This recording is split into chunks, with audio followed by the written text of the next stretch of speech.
Hello, everybody. Welcome back to Horror Trans. I am Stephanie Bree. I am a transgender woman and I talk about all things horror. Just give me a couple of minutes to get situated. First things first, I have to verify that the stream is working. So, do that, I gotta just pull it up on my phone and preview the audio real quick. So, let's hear it. It does appear to be working. All right, there might be a little lag, so I do apologize for that. But let's get started.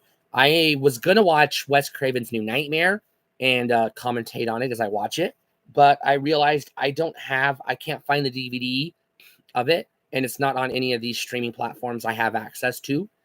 So I'm gonna watch Freddy's Dead: The Final Nightmare instead. Full disclosure, I prefer Freddy's Dead as a movie. Anyways, I'll talk about as it goes the things I would have altered slightly to make it a little bit better movie than it actually was. I actually really like Freddy's Dead, not as much as some of the later films, but let's go ahead and get the ball rolling. So, la di da, let's open it up. Where to go? Freddy's Dead: The Final Nightmare. Make sure the audio is working. Remember, be respectful in the comments. Bigots will get blocked. So don't come in here with your bigotry. Starts off with some music in the New Line Cinema logo. New Line Cinema. That's the 90s logo, a Time Warner company before AOL bought them out. Do you know the terror of he who falls asleep to the very toes? He is terrified because the ground gives way under him and the dream begins. Friedrich Nietzsche.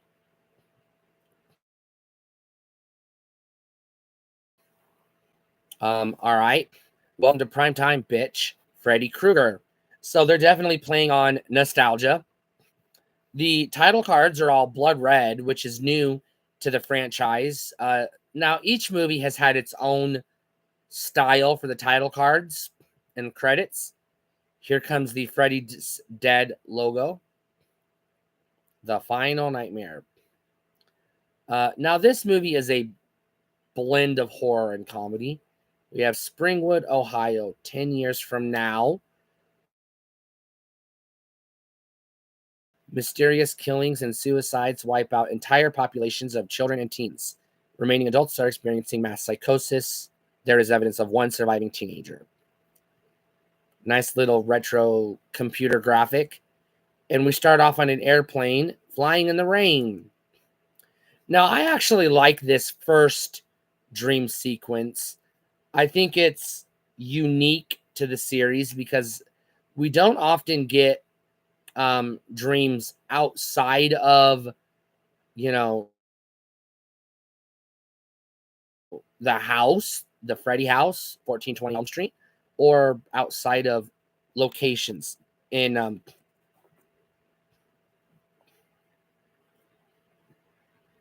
locations in Springwood.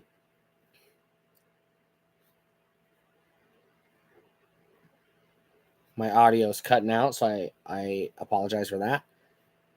He looks like he's having a panic attack, and this is reminiscent of the Twilight Zone, the movie that came out just a couple years earlier. Very reminiscent of that. Now, I understand where this little girl is coming from in terms of the story, but I don't understand why she's appearing to him. Like, did Freddy summon her? He's never done that in the past.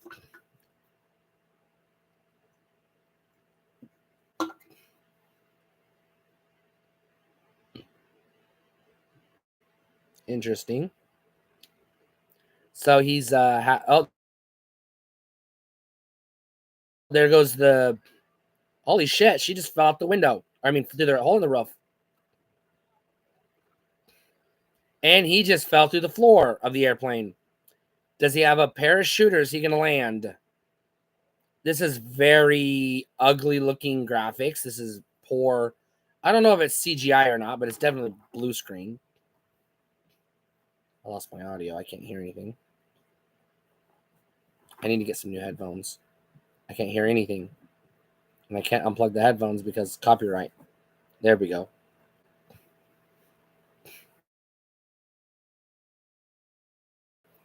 So this is where we're going to get our first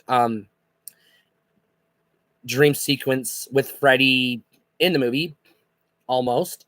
He's in a house that is falling, apparently. And I still can't get any audio.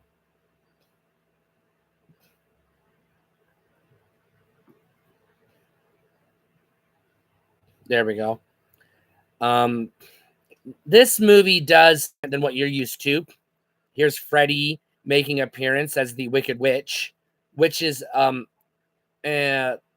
bit I would cut from this movie. I don't think that should be Freddy's first appearance in this movie. So that's somewhat disappointing. Very fake looking house. And now we're going to get the longest credit sequence ever where he's going to roll down the hill for like 30 minutes. I'm exaggerating, but fucking goddamn. And the credits are just going to keep going. And once again, it's an entire cast, 1427. So that's next door because it's actually supposed to be 1428. Is that a fuck up or what? Breckenmeyer when he was a baby, more or less. Like I said, a cast that you're not going to recognize all that much. Most of these people are B-movie actors or bit actors. This was all they did or whatever. So you're not it is next door because there's the Freddy house. Well, Nancy's house in the first movie, 1428. All right, so it wasn't a fuck up.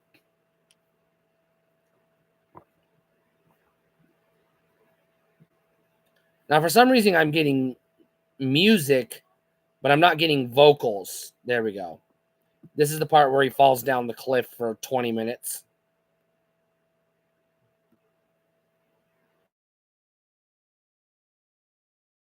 Magical Media Industries did the special effects. That's interesting. They get a different special effects house every movie. And I didn't see Smart Egg Productions in the credits. Visual effects by, I'll say there's more than one effects house. Interesting. Makes me wonder if this was a bigger budget than the previous films in the franchise. The goddamn audio won't stay connected. I need to buy some new fucking headphones. Executive producer Michael De Luca. Story Rachel Talalay. Now, the backstory of this movie is New Line was sick of making Nightmare on Elm Street movies. They just wanted to fucking kill the franchise. So this movie is bad on purpose. It wasn't an accident. They were really trying to piss off the fans and alienate the audience so that we would stop watching these fucking movies.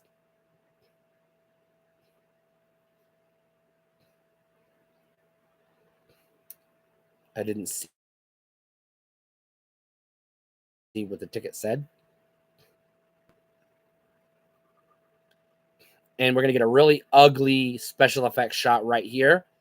Horrible. I don't know, CGI or what it is, but god awful. The effects in this movie are not great. I'm going to be honest with you. Probably, by and large, the worst effects in the entire franchise. I think the only movie that has worse of the franchise is Freddy's Revenge. And now the kid came out of the dream. It was nighttime, mysteriously landed in the daytime outside of Springwood, which doesn't make sense. But is what's happening because Freddy's still in the nighttime in the dream is looking at his body lying on the sidewalk outside the dream. This is weird because it's like Freddy's Revenge. It just ignores the previous rules. and makes up all new rules as it goes along. Really ugly Freddy makeup, by the way. Probably the worst Freddy makeup in the whole franchise again, which makes me wonder, was this the biggest budget in the series, or was it like just we don't give a shit? I don't know. Feels more like they just don't give a shit.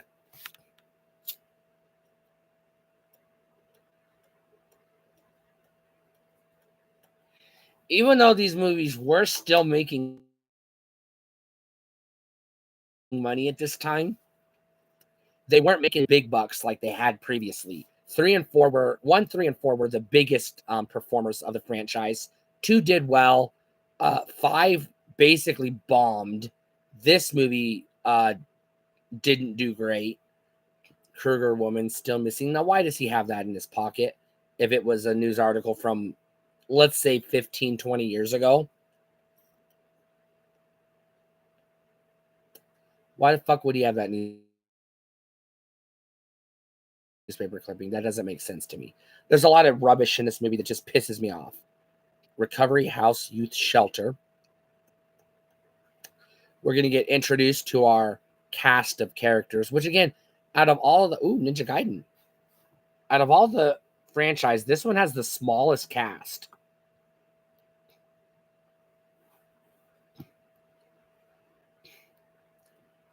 God damn it. I think it also has the lowest body count too.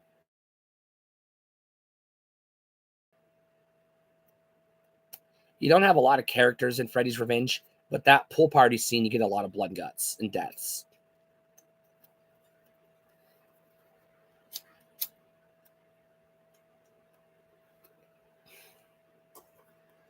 This is Spencer, played by Brecken Meyer. You recognize him from Rat Race.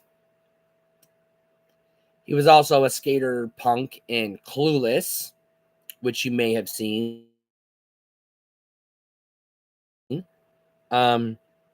I honestly don't know if he did anything after that. This is Maggie. Later, we're going to find out, spoilers, that she's Freddy's daughter, Catherine Krueger. But for right now, she doesn't know she has a past because apparently she has some sort of amnesia. And how'd this fucking teenager get a goddamn pipe bomb? There goes Tracy. She's the, I don't know the actress's name. I don't think she did much else. Her backstory is kind of tragic because in the film, she plays a teenager who was sexually abused by her dad, but the actress was also sexually abused by her dad in real life. So this movie was probably traumatic for her, but she did it anyway. So kudos to her, I suppose. Here we get the workout scene with some really shitty 90s music.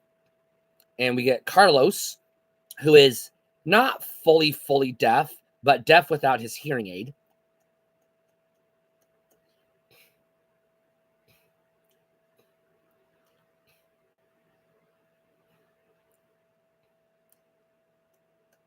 And we get the first instance of his deafness, which is going to come into play later.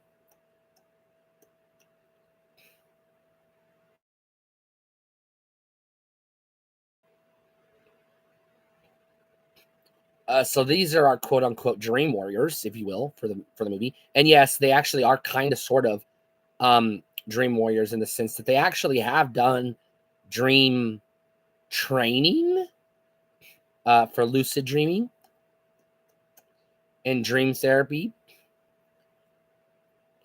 So I don't understand if this guy's got a dad he's a rich kid. Why is he in a shelter for troubled youth? Shouldn't he be in like military school or private school or ROTC or something? Here's our weird, and I'm not trying to be judgmental, but he's our weird dream hippie expert who's allegedly a psychologist of sorts.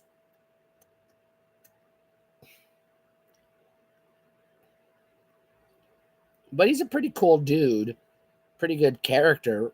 He's just odd, especially for a Nightmare on Elm Street movie. There's a lot of so-called dream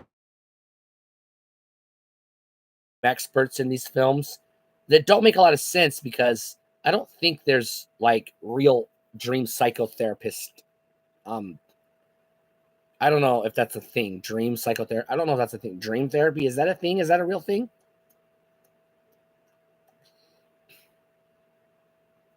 Emerson County Museum, the Dream Demons.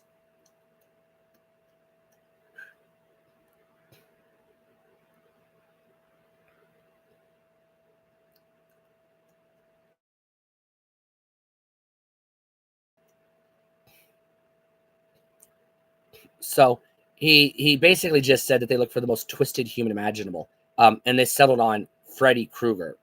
Now, yes, he was a monster. He was a child murderer, allegedly child molester, but that was never confirmed. Um, Here we have John Doe, who is played by some dude I don't recognize, and I'm not going to look him up on IMDb because I can't be bothered. And he, at this point in the movie, he has no memory.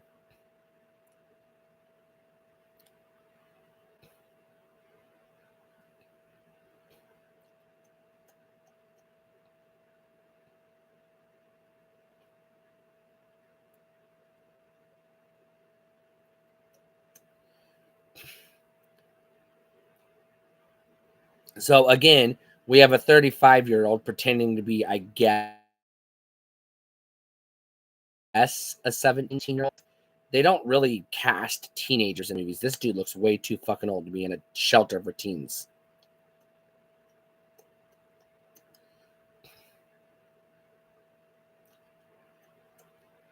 Now, again, Freddy had to send him out into the world to bring him new teenagers. That's the alleged lore of this particular film. However, this kid outside of Springwood is still scared to sleep because he thinks he'll be in the Freddy dream. But how can Freddy get him if he's outside of Freddy's reach?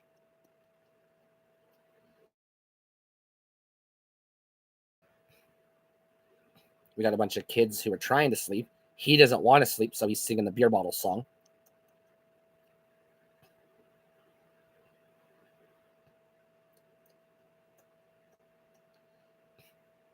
I don't think singing the beer bottle song is a good way to stay awake. That feels like a good way to fucking fall asleep. It's almost like counting sheep. Although, in my experience, counting sheep work. So, we're getting our first glimpse of the backstory. That's one thing I will give this movie semi credit for. It does give us a look into Freddy's life before he died and became a monster. Well, a dream monster. Back when he was a monster pretending to be a human. Um, Now, you're the movie hasn't said this is Freddy yet, but we can pretty much piece it together. It was pretty obvious. I watched this movie when I was like 11 years old, and I had figured it out. So it's not very subtle. Now he has fallen asleep, so he's in the Freddy dream, which again, he shouldn't be because Freddy doesn't have any reach, allegedly, outside of Springwood, which is why he needs this dude to bring him more kids. And Freddy has never manifested his daughter in any of the previous films. Why is he doing it now? Did he just now figure out who his daughter was? Or did he like get desperate because there's no kids left and he's like, fuck it, I better go after, the little girl? I don't understand the plot of this movie. This thing confuses me too. He's in the dream, but he's walking up the stairs magically, I guess, in real life. I don't know. The rules of this movie are confusing because he is having a nightmare, but it's not technically a Freddy dream, I guess. Now he's bloodied in the corner in the padded room.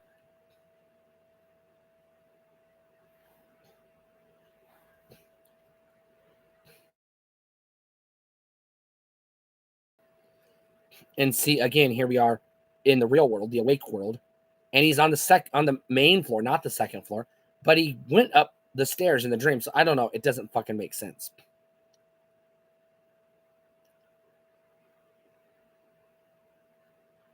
Um,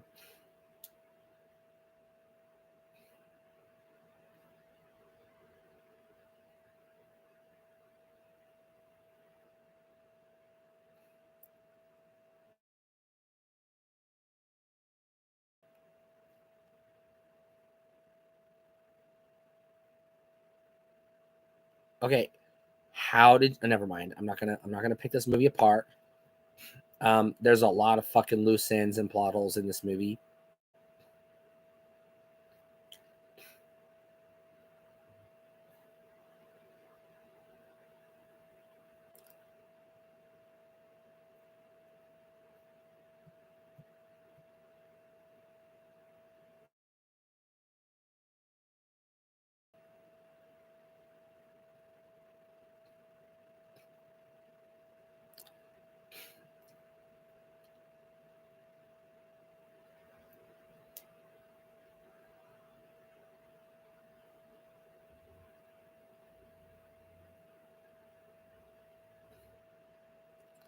So she has a relatively sound plan, obviously, triggers some memories. Springwood, 2 miles. So, okay. Is it a suburb of whatever city this is? 2 miles doesn't seem like it's very far, but if it's a suburb, there's an awful lot of country in between, population 15,000. So that's the first glimpse we ever had of how big Springwood is. And now he's in Freddy's reach. And obviously, he's now in the Freddy dream.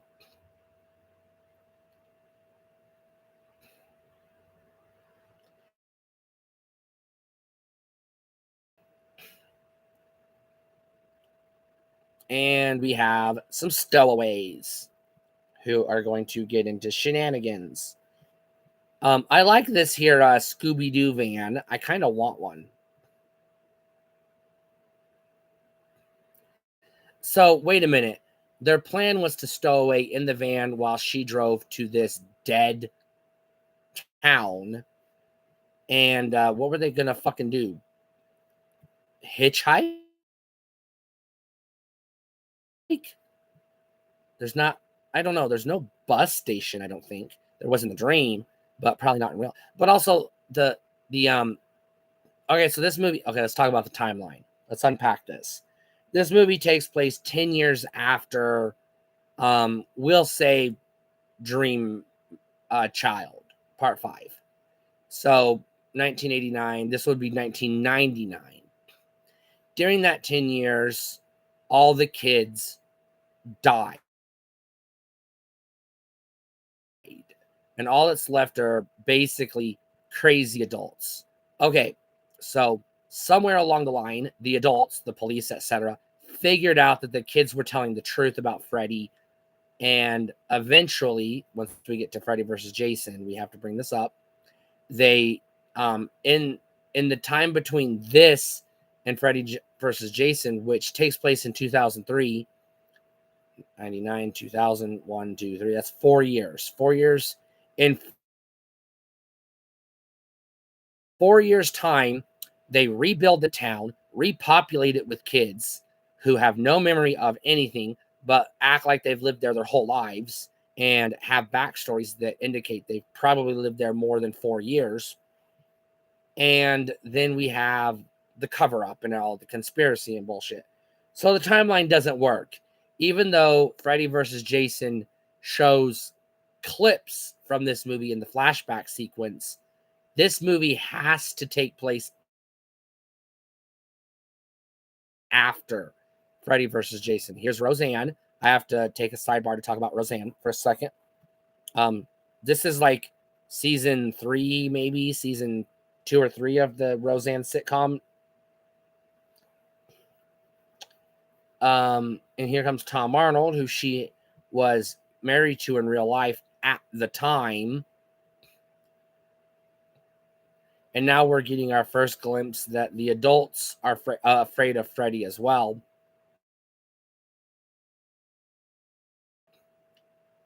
Now, again, let's unpack this for a quick second.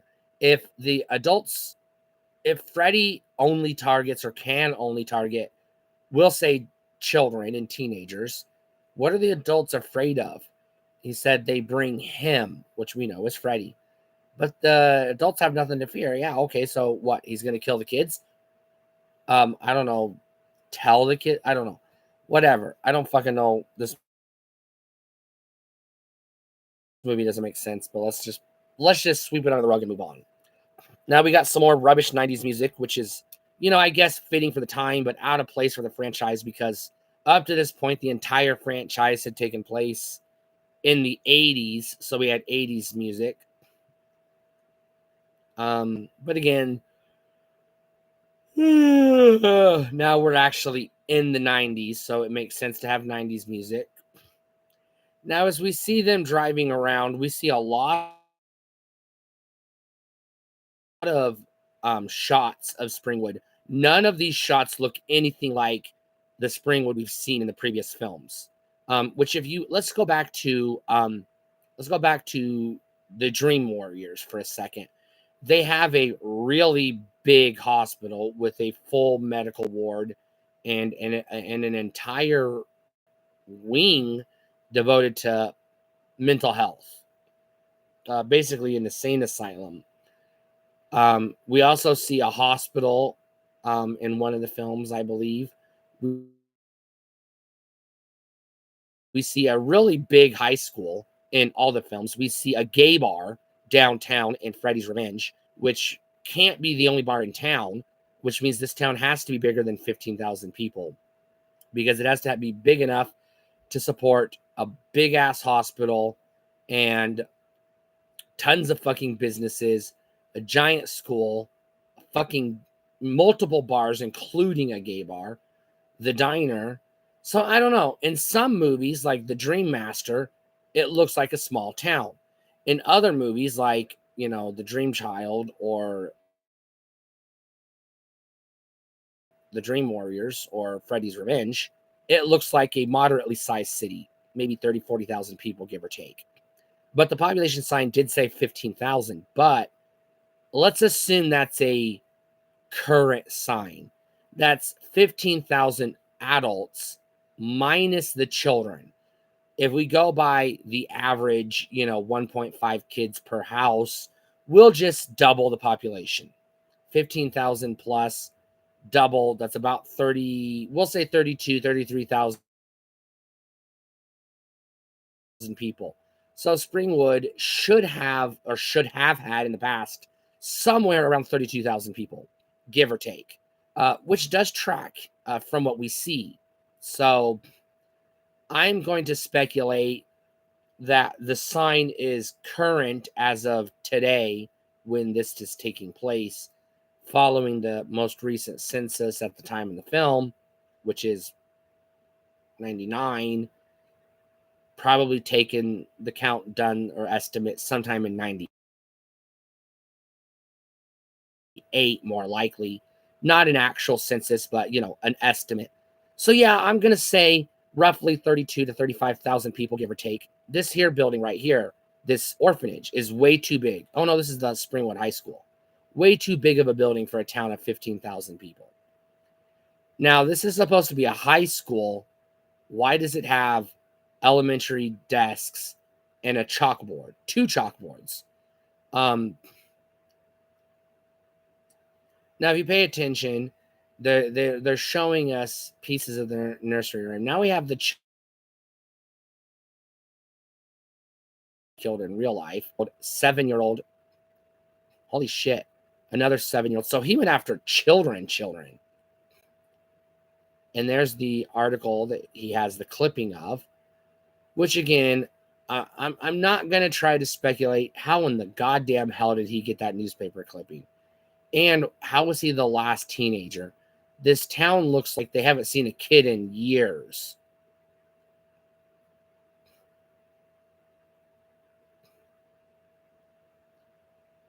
And now we're getting a psychotic teacher adult has no grasp on reality anymore, which we've already seen from the other adults in town. But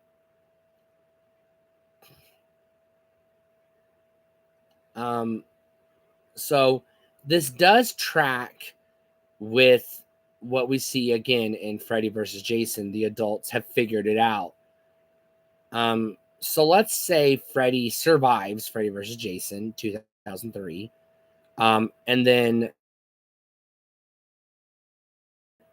goes on a killing spree and actually finishes off the children. And then this movie takes place, we'll say 10 years after that. Let's assume Freddy versus Jason is, the movie said present day, 10 years from today.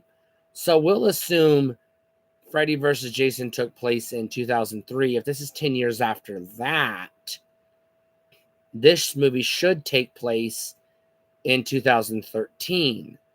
Now, again, that's not going to track with the style of the kids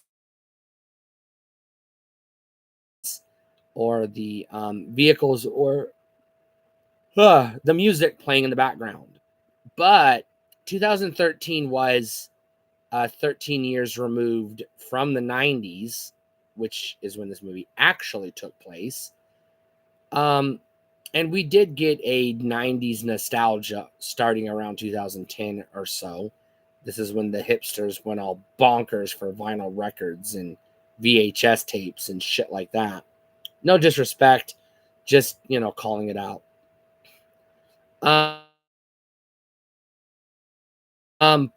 But if we're gonna go on that, it does kind of make sense. Okay, these kids are dressing like the 90s because, it's a throwback or whatever. Because in the 90s, kids dress like this, but a lot of kids also borrowed from the 70s style. Even though in the 80s, wild hair, leather jackets, etc., had pretty much died out by this point. And now we're going to get the house in real life. They're wide awake, transform into the Freddy house, which would only be possible in the dream world. So again, we're breaking the rules again to get them inside the house because, yeah, obviously that's a boarded up, scary looking house. They wouldn't have went in it. But at the same time, how did Freddy do that? How did he pull that off? Does the presence of kids give him powers he didn't have before? I don't understand. Now, if you've seen the other films, the layout of this house is relatively consistent movie to movie. So this here should be Marge's bedroom from Nightmare on Elm Street 1.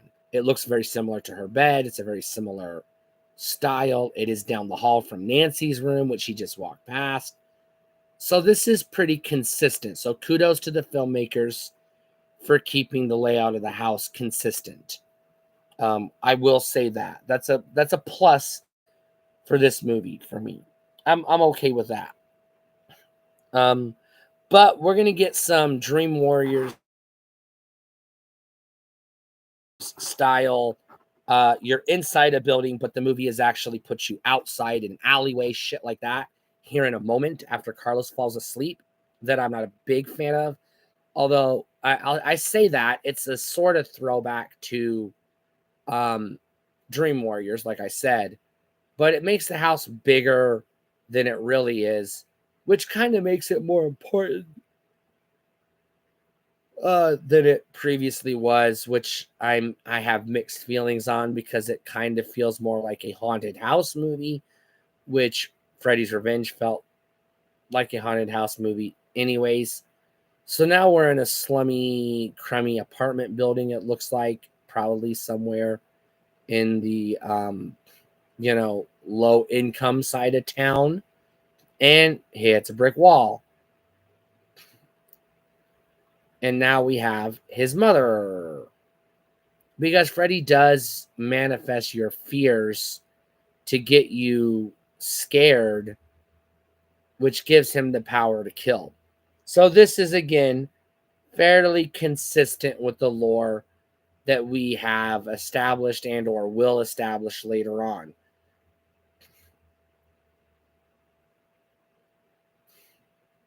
And now, okay, so I'm not going to unpack the mother's child abuse. I'm just going to brush it aside because that's something I don't want to dig into right now. And then Freddy's going to take his whole ear off, not just his hearing aid. And now we have a whole segment that goes on, I'm going to say way too long from Carlos's perspective, where we have very little audio. Now, okay, let's unpack this again for a second.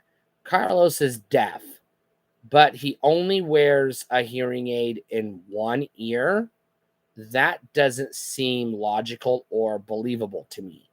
So I have to ask the question, is that realistic? Would someone who's fully deaf, but not 100% deaf, deaf without a hearing aid. Now, sidebar, before I come back to that, we are in the boiler room, but as you can see, the boils aren't boiling, is what I'm going to say. The pipes aren't steaming. There's no red lighting like we're used to. This is reminiscent of what we saw at the beginning of Dream Master on Nightmare on Elm Street Part 4, where they said the pipes were empty. Now, Freddy's being a dumbass in this scene, which I don't like. So I would like, if I was re-editing this for a fan edit, just as a possibility, I would cut some of this Freddy antics out, just to, keep this and some of the stuff coming up that's still pseudo scary, but cut out some of the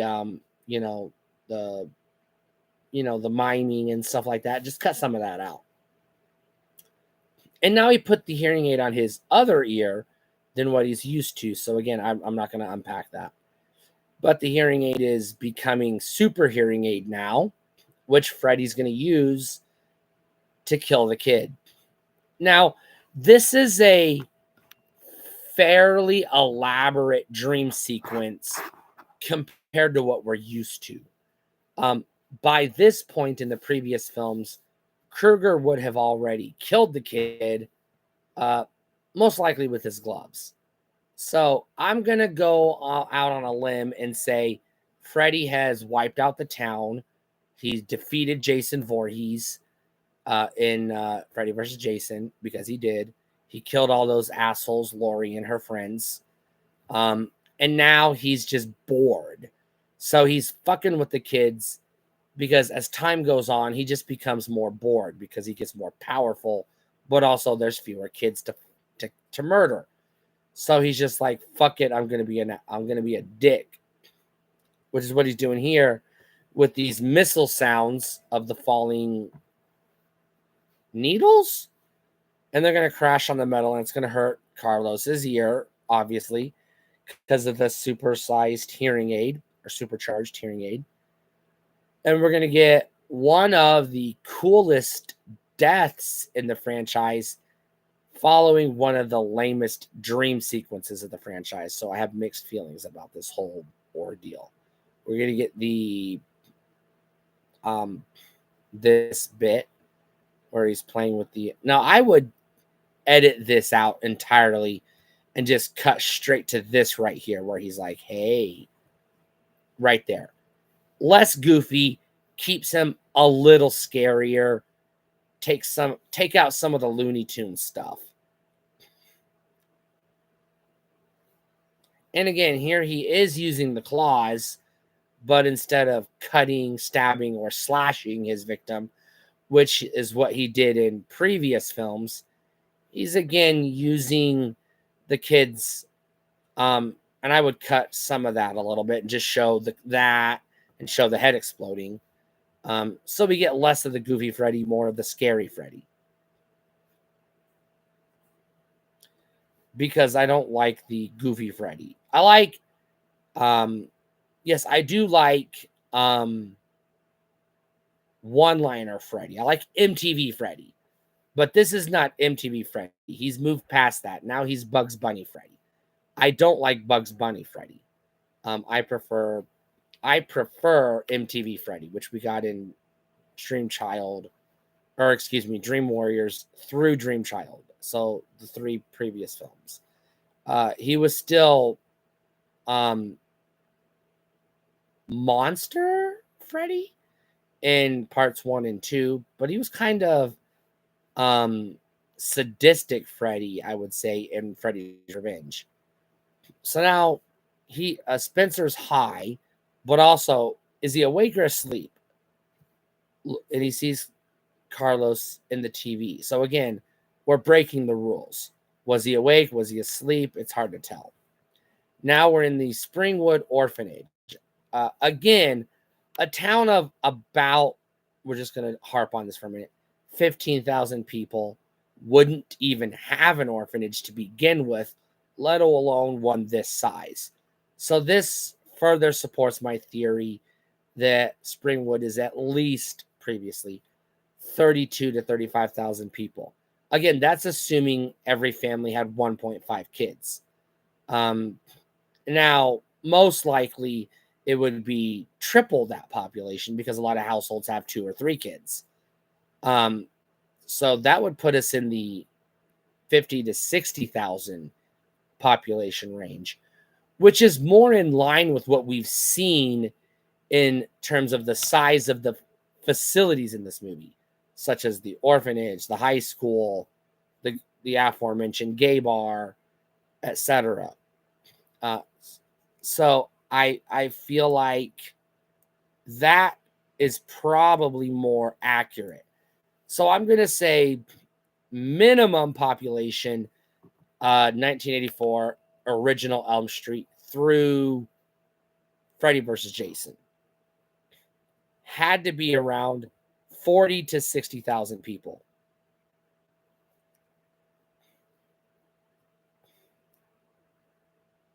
And this is where he thinks it's him. Again, the child, the drawing of the kid, I'm going to rewind just for a quick second, 10 seconds. Has scraggly hair, but no pigtails. So I know that's misdirection because the image of the child is sort of gender neutral. Could be a boy, could be a girl. But we've seen in the dream, she very clearly is wearing a dress and has pigtails. So if she was drawing that picture herself of her family, she would have drawn the dress and pigtails. It doesn't make sense that she would draw the boy's clothes and the scraggly short hairdo. Now we have the Ford van, which I really want to own that van. And the kids freaking, Tracy's freaking out.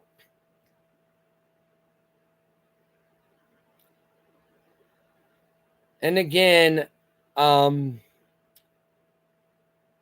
excuse me. Again, they're treating it like a haunted house. Now we're going to get the amazing cameo by Johnny Depp coming back from the original, which I'll allow because if Freddy has his... No, I take that back. I was going to say if Freddy has his soul, he could make the appearance.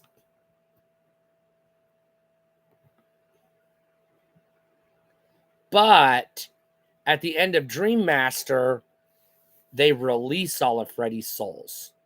So he wouldn't have Johnny Depp's soul.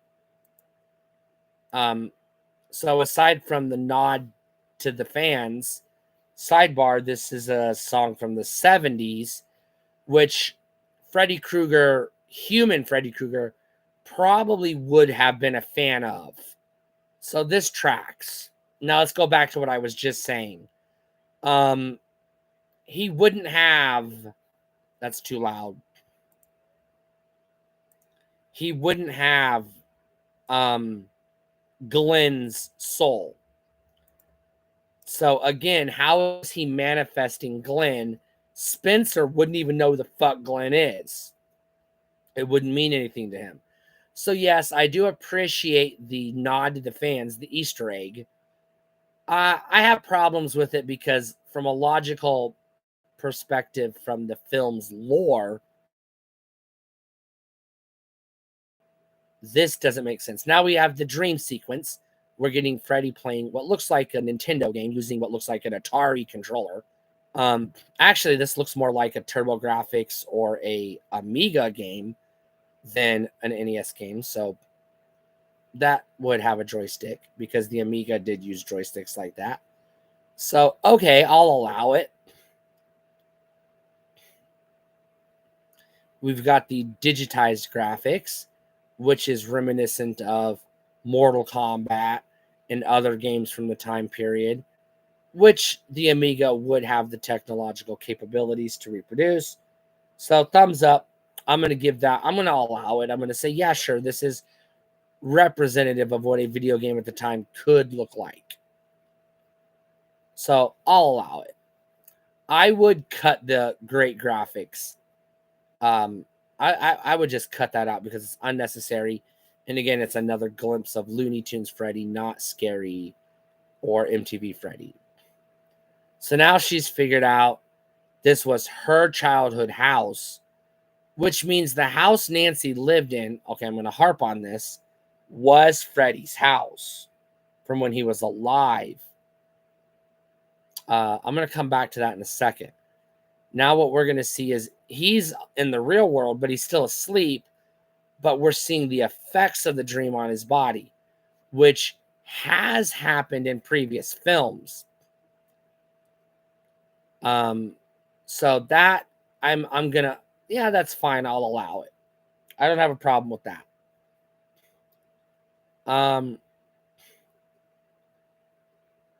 Now instead of throwing water on his face, now this is ridiculous. I would cut that. I'd cut this whole sequence out. I would trim it to where we see Spencer walking around, but I would cut this. I'd maybe leave in. I'd cut all this Looney Tunes shit. I'd cut the sound effects. I would have shown her following him. This, him punching the wall, yeah, but cut that. You know, I would cut the shit out of this film. Definitely trim the shit out of this shit right here. I don't like this sequence at all. I don't like it at all because none of the things that are happening to Carlos in the real world are reminiscent or correlate to what's happening in the video game, i.e. the dream world.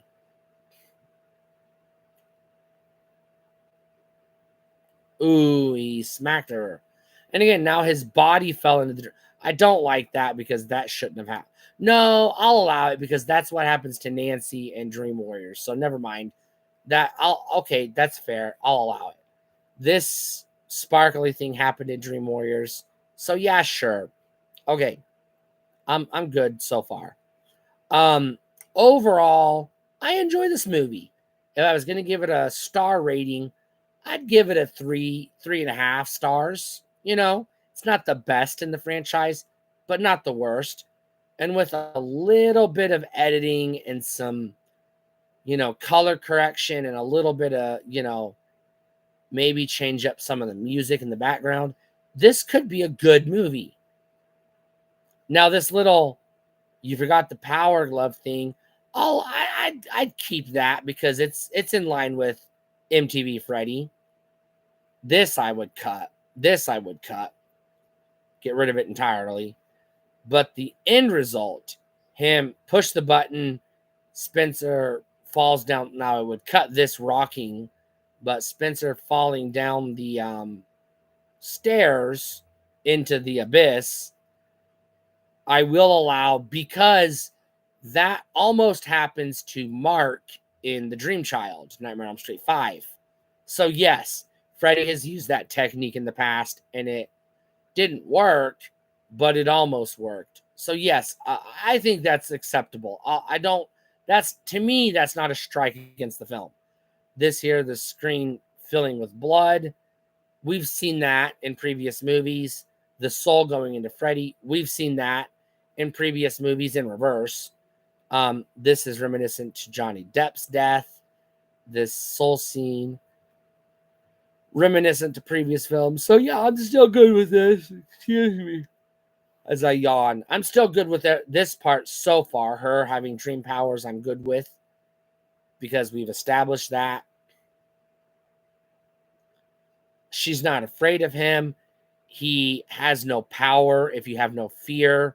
So um, this works for me. I'll allow it. I think it works just fine. So yeah, this part of the movie, there's almost a good movie in here. You make a few cuts, you rearrange a couple of scenes. Um, you know, maybe you CGI touch up some of the special effects, but I don't know if I'd go that far. But yeah, make a few edits and trim this movie down, rearrange some scenes. You got a good movie.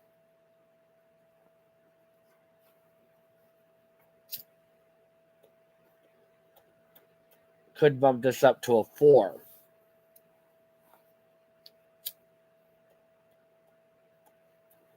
And here we are back in the dream.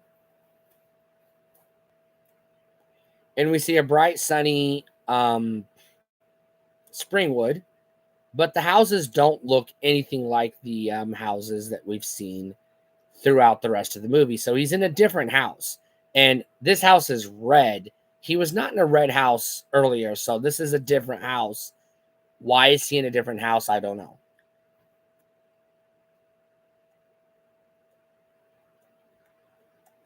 Now we're getting the waking up in the dream, waking up, waking up, waking up over and over again. This does happen in real life. It happens to me all the goddamn time. So this is really good. I like this sequence. I would cut that. It's unnecessary. Because again, he's in a different house here, so it's not the house. And it never had, again, it's never been about the goddamn house. So now he's about to hit the barrier, the border, leaving Springwood. Obviously, Freddy has to stop him before he leaves, so which is why we're going to get this parachute bit. Everything in this sequence through here, I think works fine. I'd keep it. This I'll show you in a second if you're watching along with me.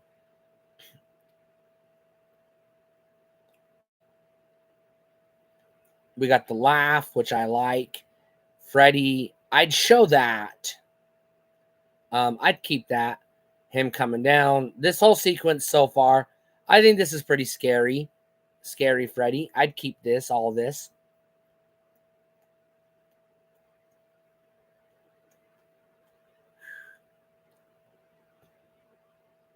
And now we're gonna get the big reveal. He wasn't Freddy's kid, which we already knew. Because Freddy Krueger is a child with pigtails, a girl with pigtails. We, the audience, already knew he wasn't Freddy's kid.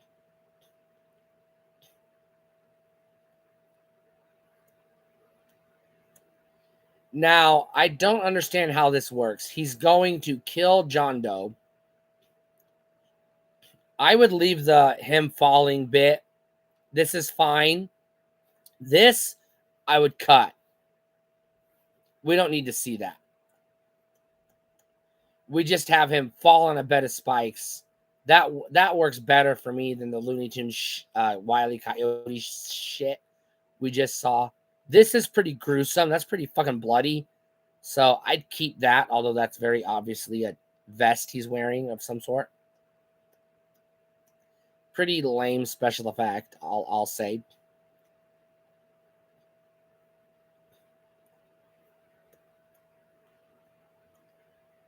and then he's gonna die. Last words, it's not, and now his body's gonna disappear. Now, um, I don't think we've seen that in previous films. The body disappear when the kid gets killed.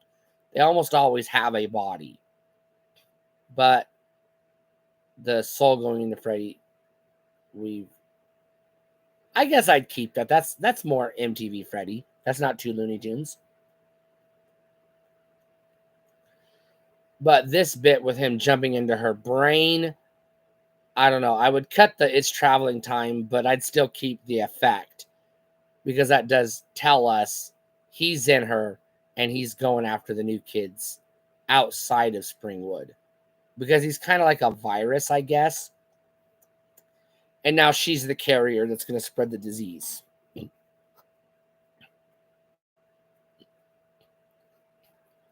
And they're going to leave Springwood, and we get that little shatter where I don't understand what happened there. Did they leave the dream world? I don't know.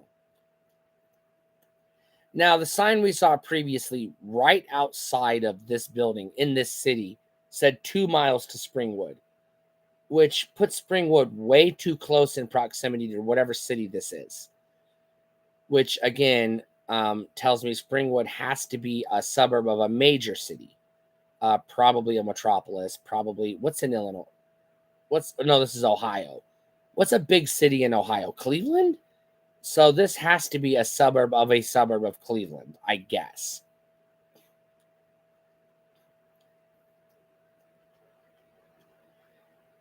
And now she's telling a story about the kids he doesn't even recognize.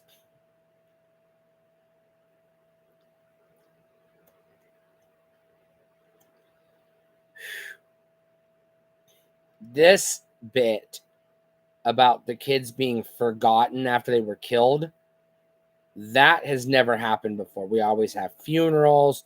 We have kids talking about the victims. We have, I saw him fall all the way down. His eyes were open.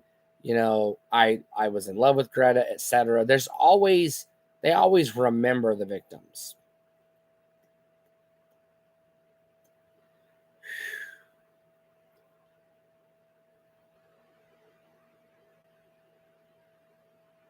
Okay.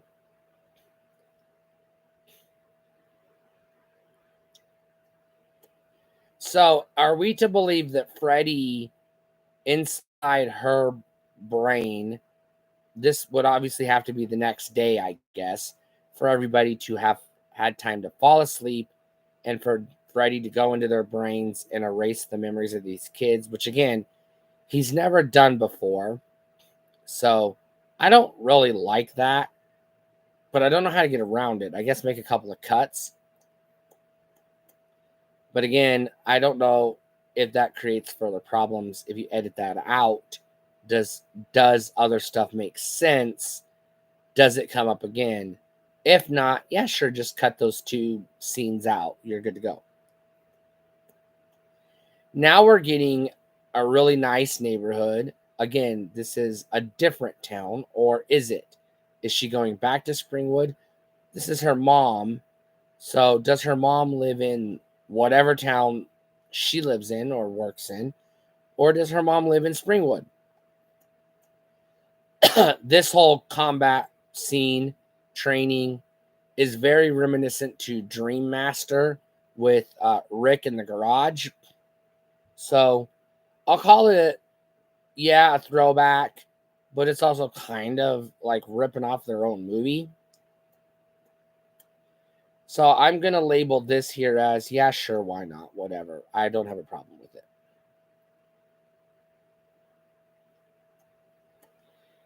This is also reminiscent to Debbie in Dream Master.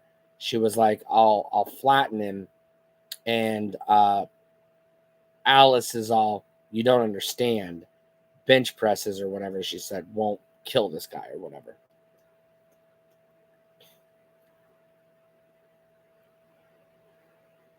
So, all right, let's unpack this. Let's do this. In the previous timeline, before we brought Freddy versus Jason into this movie was supposed to take place in around 1999, give or take. which means this actress, this woman, I'm going to say she's like 27, 29 years old, in that ballpark. She's not in her 30s yet. I'm going to guess she's in her late 20s. So if we backtrack, let's say let's do some math. Let's say okay, for the benefit of the doubt, let's say she's 32. That's the oldest she could be. So subtract 32 from 99. I need my calculator. Let's do it. Let's see if the math adds up. 1999 minus 19. When did all this take place? 70 what? 74? 1974. That was 25 years ago. So she would be, if she was, let's see, a child in 1974, 25 years earlier, she's about, I'm going to say 7 in this clip here, this dream sequence. So let's go plus 7. That would make her exactly 32.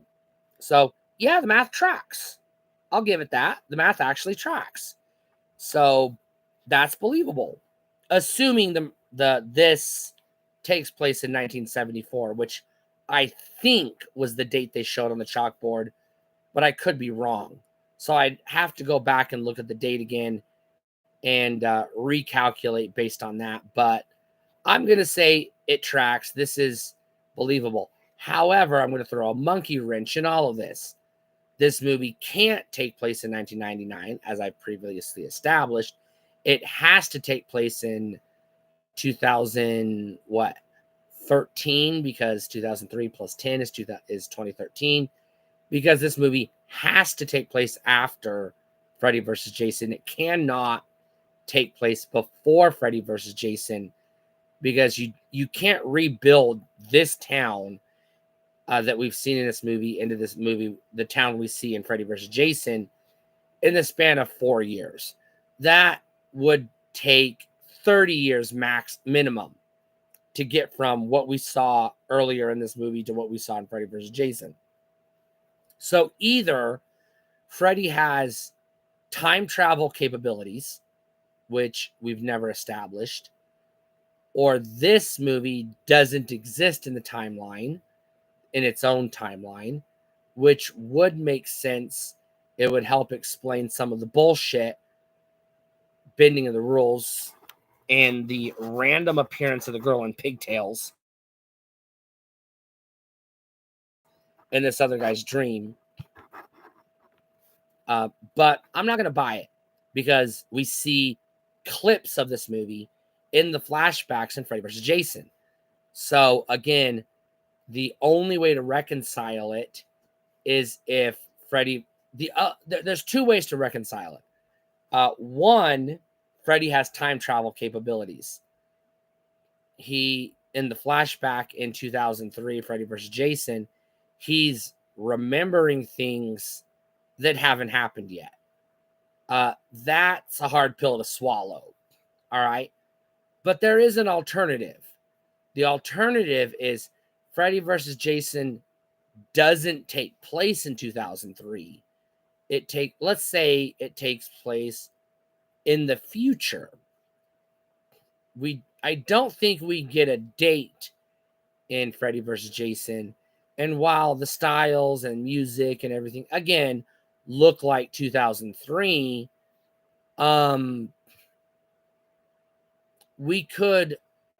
let's assume this movie takes place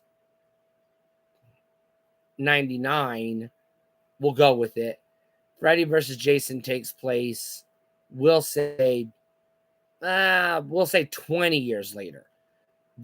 20 years might be enough time to rebuild and, trick the kids, I guess, because, infant to 18 plus families move in with kids, whatever. That would put Freddy versus Jason, let's see, 99 plus 20, 2019. From what we've seen during the quarantine, the COVID-19 quarantine, 2020, Freddy versus Jason couldn't realistically take place after 2020 because the world changed, which again they couldn't predict in 2003. I'm going to talk about this scene in a second. So 2019 is the latest Freddy versus Jason could take place, but it's also the earliest Freddy versus Jason could take place if it comes after this movie. So in that timeline, this movie takes place in 99. And Freddy versus Jason takes place in 2019.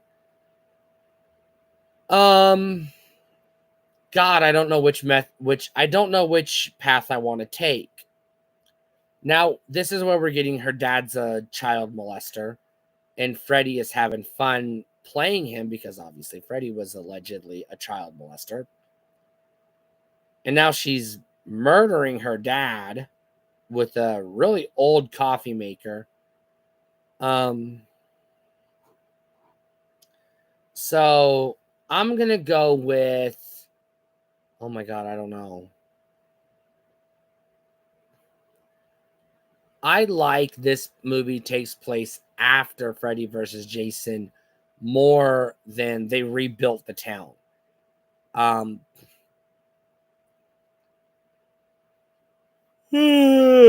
Excuse me for the yawn. So I'm gonna go with, I'm gonna go with this movie takes place after Freddy versus Jason, and I guess he doesn't have to time travel, but he does know people's secrets and such. So I guess he could be psychic and he can see the future, which is how he's able to see events from this movie in the flashbacks in Freddy vs. Jason. I guess that could work. I'll allow it. Yeah, sure, that could work. Now, she has no weapon, but she's doing a real good job standing up to Freddy. And now she's waking herself up in a manner that we have seen before. Nancy did that in Study Hall in the original Elm Street. So yeah, sure. Come here, kitty cat. I'll allow it. That works for me. So some of the nitpicks a lot of people have with this movie, and I previously did too. Once you actually dig into it, they're not as off as people say they are. Now, I mentioned previously there's a third alternative, which is this movie takes place in an alternate universe, a separate timeline, if you will, which is also acceptable to me. Now, this sequence here with the doc, I don't like. I would cut it out of the movie entirely because Freddy has. No, hold on, back it up. I was going to say he's never gone after adults, but he does kill Nancy's father in Dream Warriors, as well as, he tries to kill Dr. Gordon, or excuse me. Yeah, Dr. Gordon. But he fails. But he does kill the coach in Freddy's Revenge, Nightmare on Elm Street 2. And this guy is a dream expert, so it does kind of make sense. Freddy would go after him. And he's the only one that remembers the missing kids besides, I guess, Maggie, but also Catherine.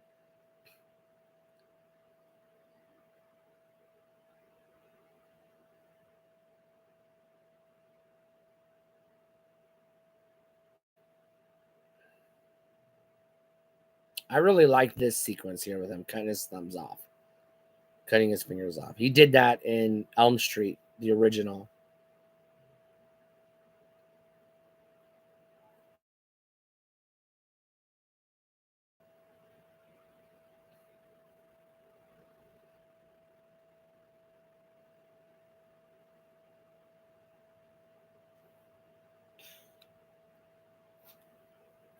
Now he said they tried burying me and then they tried holy water.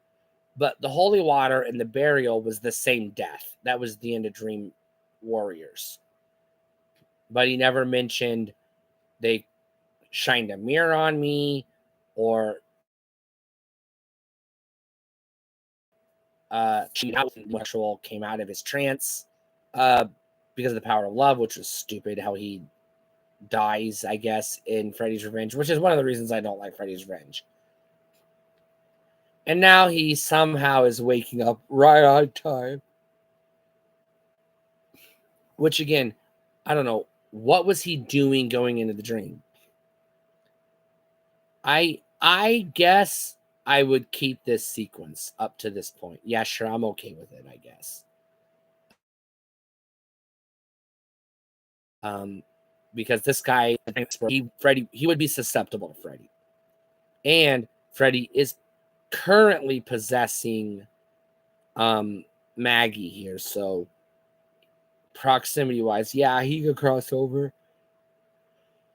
and get into this doctor's dream too. Now we're getting to the point in the movie where it's 3D because this movie was shot in 3D.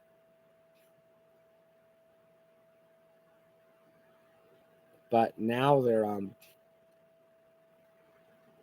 gonna work together, I guess, but they're sending her in alone. I don't understand what's going on.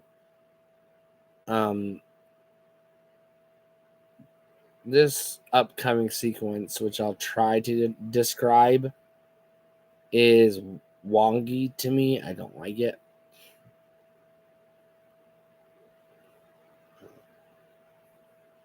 Okay.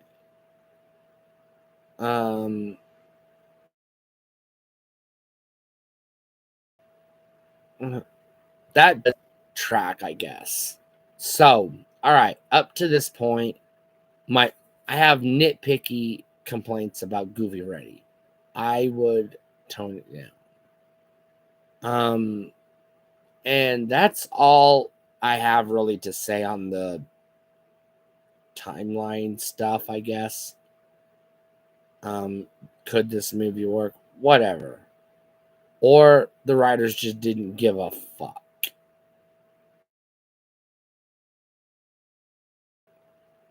That's always a possibility too. So now she's in the dream, but she's gonna put on the fake glasses he gave her for real, the 3D glasses. This is when the movie goes 3D. Oh, shit. And why is she looking at her hand? I don't understand, but whatever. We see basically everything looks normal.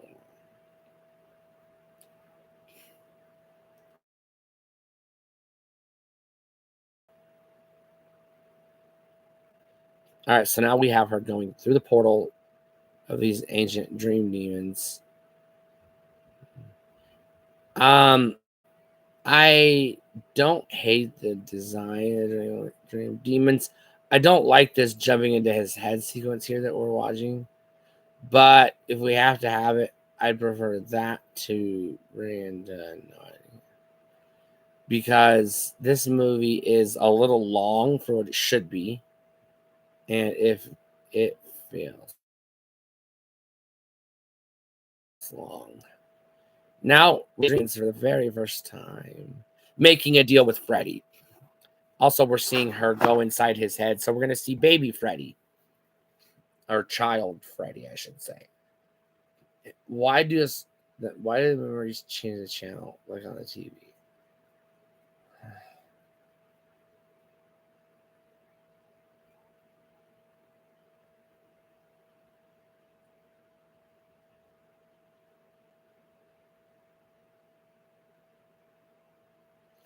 All right, so confession time. If you haven't noticed, I'm actually falling asleep. I do work in the morning, and it is midnight my time. So based on that, I'm gonna cut this short.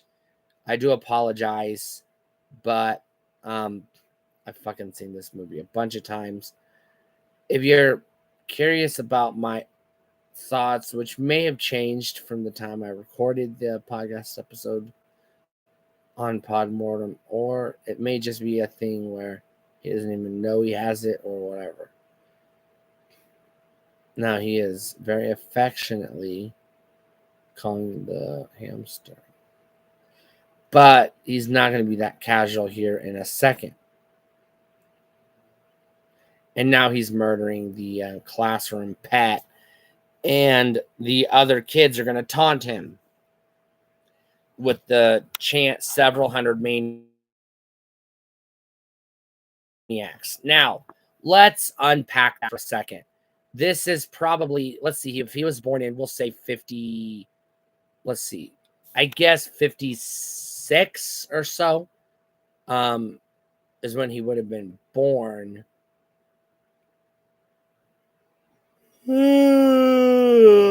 Whatever, I'm giving up on the timeline stuff.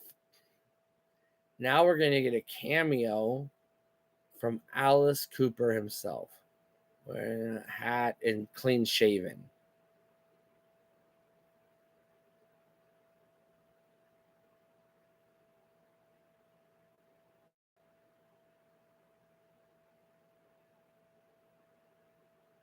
This sequence with him cutting himself is pretty creepy, where he doesn't feel the pain anymore, which I don't know if that would work.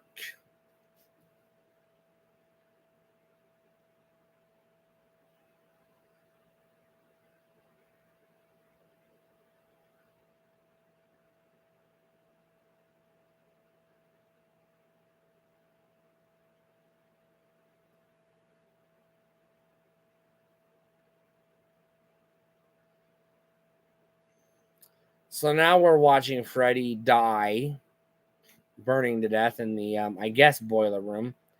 And the dream demons are going to give him supernatural powers.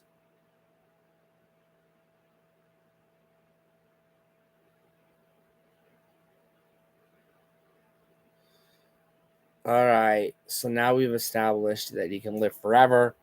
I have to move the laptop. I apologize for that.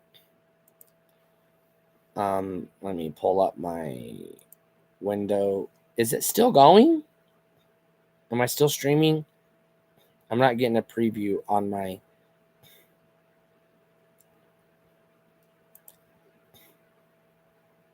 Is this still going? I have to turn the audio up. Did it stop?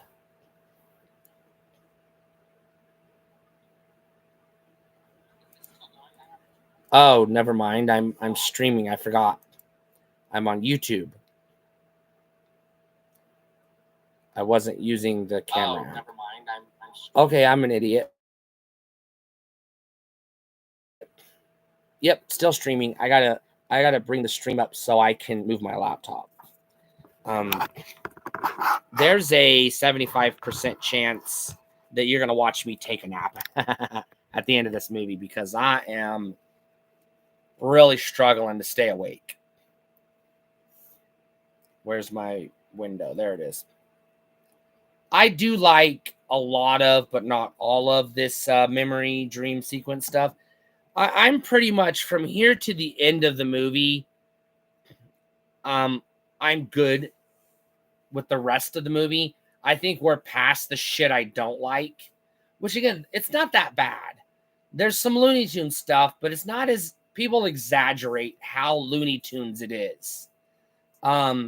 That first dream segment before John Doe goes to the city, we'll say, and a couple of shots with Carlos and most of the Spencer stuff. Cut that shit out, and you got a good movie. A much better movie than people claim.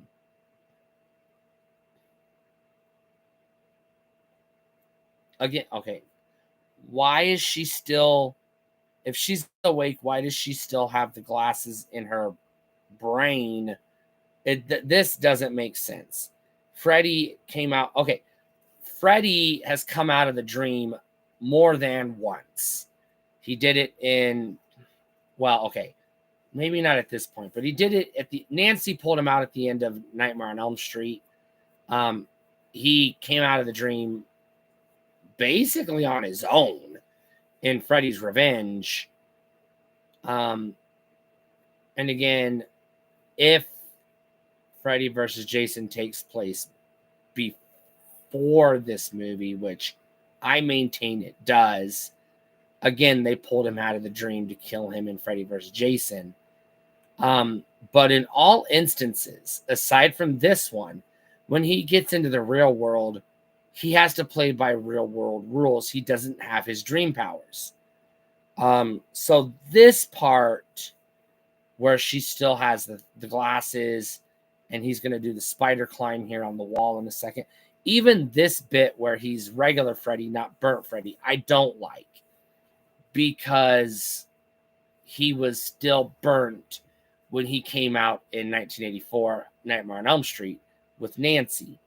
So I don't like this. I know it's he has dream powers and he's disguised as human Freddy, we'll say. But I don't like this sequence. However,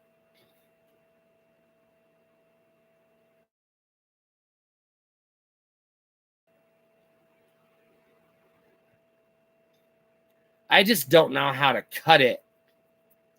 I don't know how to cut it because you're going to have some issues with continuity. So I guess you'd have to just cut all this shit out, have her walk into the thing, and then start it. I guess start it right here with the reveal. There's Freddy, but he's missing his glove. So I don't know. I guess you could make the cut, but it would introduce errors, but whatever. I guess we'll just go with he has dream powers. Whatever. Fuck it. I guess to justify